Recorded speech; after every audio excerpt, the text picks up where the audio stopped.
us what you have drawn. No, first, one by one. Okay, first you. Your name is? Kai. Yeah, Abatakot. What is standing there? Kai Abatakot.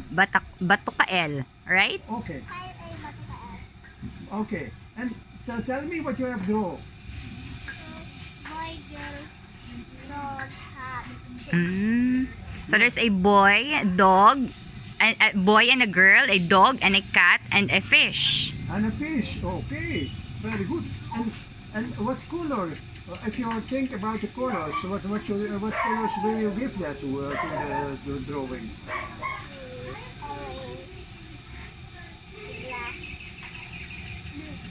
Huh?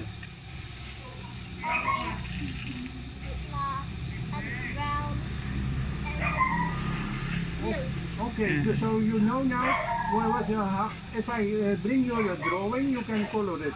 Okay? Okay, now we go to the next one. Yeah. Thank you very much.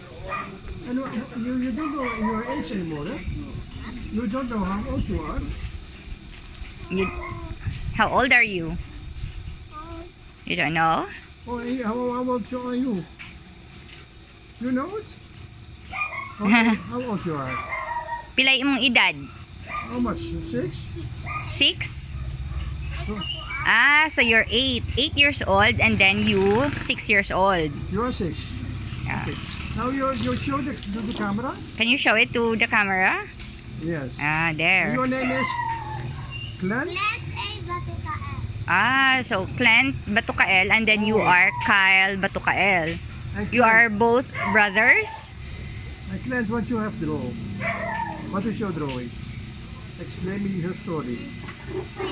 Brown boy, dog, cat.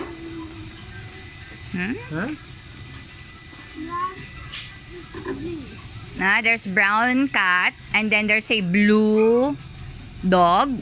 And then there's it's a also... camel dog or it's not? Another dog. Does it have wings? Dog. Dog. You've named it dog. And cat. Okay. And there's also a girl and a boy. Oh boy. Okay. Okay. No, it's very beautiful. Good. And your story, you like it to, would you like to do that? Okay. Oh, you're Mr. Puppet Show. Mr. Puppet Show, Lucky. Oh, we can show you how Pete is doing, and you wanted to play with Pete. Okay, I will. You can stand here. And who wants to play with camel dog? You or you? Kyle wants to play the camel dog. Okay, you can play with this one. Wait a moment. We make it on the place. Yeah. You do it again in the stand. I'll just pause it. Okay, pause it.